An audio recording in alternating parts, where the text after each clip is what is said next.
ચેતર વસાવાની સામે 75 લાખ રૂપિયાની ખંડણી માંગવાનો જે આખો કેસ હતો, આ કેસમાં હવે એસીબી એક્ટિવ થઈ છે અને ખાસ કરી અને 5 મહિના પછી હવે આખા કેસમાં કાર્યવાહી પણ થઈ શકે છે। શું છે સમગ્ર મામલો અને ખાસ કરી અને હવે એસીબીએ કોને નોટિસ ફટકારી છે એની પણ ચર્ચા કરીશું। નમસ્કાર, હું છું ઉજ્જવલ અને આપ જોઈ રહ્યા છો નિર્ભય ન્યૂઝ।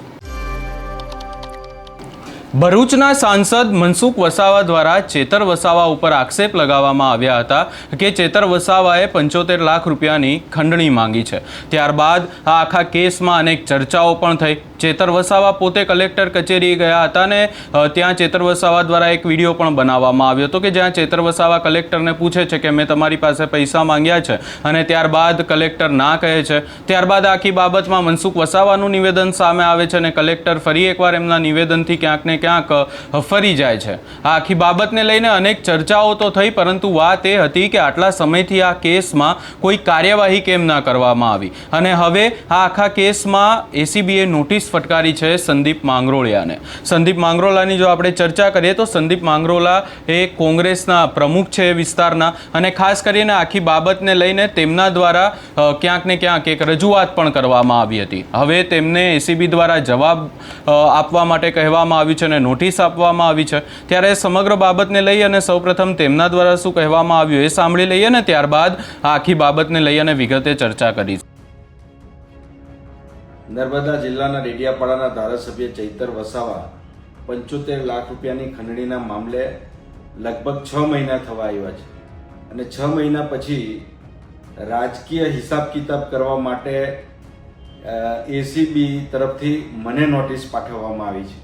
અને એ નોટિસ પાઠવીને આ અંગે જવાબો માંગવામાં આવ્યા છે, નિવેદનો માંગવામાં આવ્યા છે।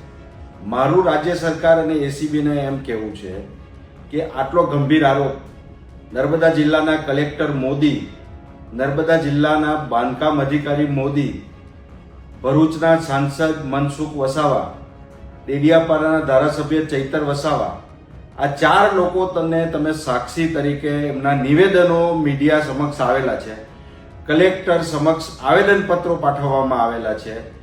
અને ધારાસભ્ય ચૈતર વસાવા એ ચેલેન્જ આપી છે કે 30મી તારીખ સુધીમાં કલેક્ટર આ અંગે ખુલાસો નહીં કરે તો હું ધરણા ઉપર બેસીશ। ધારાસભ્ય પણ ધરણા ઉપર નથી બેઠા અને કલેક્ટરે પણ કોઈ ખુલાસો નથી આપ્યો। તેરી બી ચૂપ અને મેરી બી ચૂપ 6 મહિના સુધી આ પ્રકરણ ઉપર પડદો પાડી દેવામાં આવ્યો અને હવે આ સ્થાનિક સ્વરાજ્યની ચૂંટણી પછી રાજકીય સમીકરણો ગોઠવવા માટે જાણે કે ભારતીય જનતા પાર્ટીના એજન્ટ તરીકે તમામ એજન્સીઓ કામ કરી રહી હોય અને એવા વખતે 6 મહિના પછી આટલી ગંભીર તપાસની શરૂઆત કરવામાં આવે એ ખૂબ જ શંકાસ્પદ છે અને મારી સ્પષ્ટ માગણી છે કે એસીબી જો તટસ્થ તપાસ કરવા માંગતી હોય, નિષ્પક્ષ તપાસ કરવા માંગતી હોય તો તાત્કાલિક કલેક્ટર મોદી, બાંધકામ અધિકારી મોદી, ચૈતર વસાવા અને મનસુખભાઈ વસાવાના નિવેદનો લઈ અને ગુનો દાખલ કરવામાં આવે। આભાર। હવે આ કેસમાં ખાસ કરી અને સાક્ષીઓની ચર્ચા કરીએ તો આ આખા કેસમાં સાક્ષીમાં સૌપ્રથમ જો કલેક્ટર એમનું નામ આવે, ત્યારબાદ બાંધકામ અધિકારી, ત્યારબાદ ચેતર વસાવા અને મનસુખ વસાવા। તો આ આખી ચર્ચામાં હવે સંદીપ માંગરોળા દ્વારા એવું કહેવામાં આવ્યું છે કે એસીબીએ નોટિસ એમને કેમ આપી અને ખાસ કરી અને વધુમાં જો ચર્ચા કરીએ તો અહીંયા વાત એ કરવામાં આવી છે કે જે તે સમયે ચેતર વસાવાએ ધરણા ઉપર બેસવાની વાત કરી હતી, મનસુખ વસાવાએ વાત કરી હતી કે આખી બાબતમાં જો કોઈ પણ પ્રકારે મનસુખ વસાવા દ્વારા આક્ષેપ લગાવવામાં આવ્યા હોય એ ખોટા હોય તો મનસુખ વસાવા રાજીનામું આપી દેશે। ત્યારબાદ રાજકીય ક્યાં એવું કહી શકાય કે રાજકારણ પણ એ વિસ્તારમાં ગરમાયું હતું અને હવે આખા કેસમાં પોલીસે આખરે કાર્યવાહી ચાલુ કરી છે અને ખાસ કરીને હવે આ જે કોંગ્રેસ નેતા છે સંદીપ માંગરોળા, તેમના દ્વારા એવું કહેવામાં આવી રહ્યું છે કે સ્થાનિક સ્વરાજ્યની ચૂંટણી હવે પૂર્ણ થઈ ગઈ છે ને હવે ક્યાંક ને ક્યાંક એવું કહી શકાય કે જે રાજકીય સમીકરણો ગોઠવવા માટે ભાજપ દ્વારા ક્યાંક ને ક્યાંક આ જે તમામ સંસ્થા હોય છે એ હવે નેતાઓને ક્યાંક ને ક્યાંક હેરાન પરેશાન કરી રહી છે. અને ખાસ કરીને કાર્યવાહીની ચર્ચા કરીએ તો હવે આખા કેસમાં એસીબી દ્વારા જો કાર્યવાહી કરવામાં આવે તો એસીબી દ્વારા તમામ જે